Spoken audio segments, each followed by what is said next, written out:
Hey guys, welcome to Shaily's cooking window.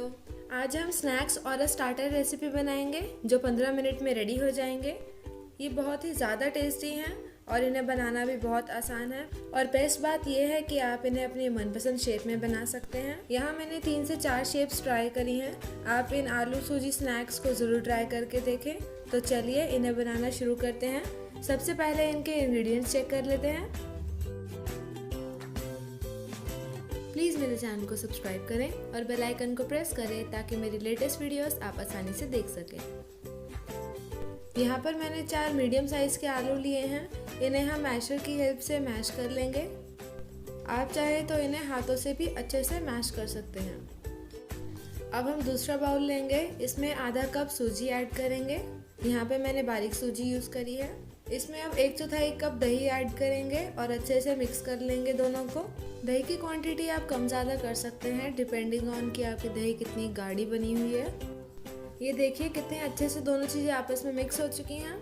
अब हम इसमें आलू का मैश ऐड करेंगे।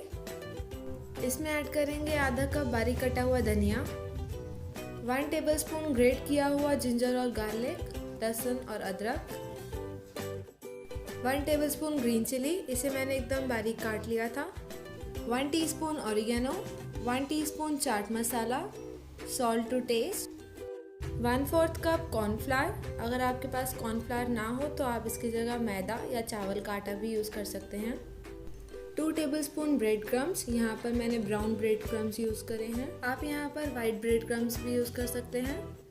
डो में बाइंडिंग ना हो रही हो तो आप इसमें और ब्रेड क्रम्स भी ऐड कर सकते हैं। अब सभी चीज़ें अच्छे से मिक्स करके डो रेडी कर लेंगे। आप इस डो को 1-2 घंटा पहले बनाकर भी फ्रिज में स्टोर करके रख सकते हैं और फिर जब ज़रूरत हो तब इसे फ्राई करके यूज़ कर सकते हैं। हमारा सूजी और आलू का बेसिक डो रेडी हो चुका है। अब हम इसे डिफरेंट शेप देंगे। ये बहुत अच्छा डो रेडी हुआ है। देखिए कितने अच्छे से बाइंडिंग भी हो रही है और ये हाथों में चिपक भी नहीं रहा। अगर आप इन्हें लंबा और स्ट्रेट बनाएंगे तो ये आलू फिंगर्स हमारे रेडी हो जाएंगे। आप सभी को इसी तरीके से फिंगर्स की शेप दे सकते हैं।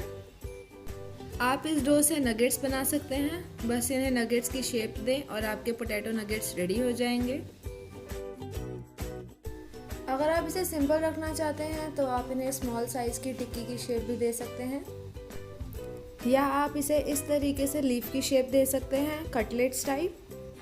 और इस तरीके से आपके सूजी और आलू के कटलेट्स रेडी हो सकते हैं। और अब हम इन्हें मिनी वड़ा की शेप देंगे इस तरीके से। पहले हम फिंगर की शेप देंगे इन्हें और फिर इसे राउंड करते हुए हम जॉइन कर देंगे। आप इसे बड़ा या छोटा कैसे भी बना सकते हैं। देखिए इस तरीके से हमारा मिनी सूजी वड़ा भी रेडी हो गया है।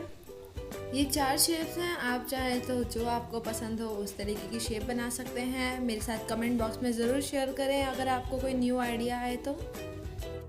आप चाहें तो चारों शेप एक साथ बना सकते हैं इस तरीके से। तो चलिए अब हम इन्हें फ्राई करेंगे। ऑयल गरम हो गया है और अब हम इन्हें फ्राई करेंगे। आप चाहें तो इस डो से इस तरीके की छोटी बॉल्स बना सकते हैं और उन्हें फ्राई कर सकते हैं। मीडियम फ्लेम पे हम इन्हें गोल्डन ब्राउन होने तक फ्राई कर लेंगे। बीच बीच में इन्हें हिलाते रहेंगे और दोनों साइड से अच्छे से कुक कर लेंगे। गर्मा गर्म आलू और सूजी के स्नैक्स सर्व करने के लिए रेडी हैं। आप इन्हें किसी डिप, सॉस या चटनी के साथ सर्व करें। जैसे ही ये रेडी हो जाएंगे इन्हें टिश्यू पेपर पे बाहर निकाल लेंगे। आप चाहें तो इनके ऊपर चाट मसाला स्प्रिंकल करके भी सर्व कर सकते हैं। यहाँ पर मैंने इन्हें सर्व किया है हरी चटनी के साथ जिसमें मैंने दही ऐड किया था। इस रेसिपी को आप ज़रूर ट्राई करके देखें और अगर आपको मेरी वीडियो अच्छी लगी हो तो प्लीज़ इसे लाइक करें और मेरे चैनल को सब्सक्राइब करना ना भूलें। Thank you for watching. Bye bye.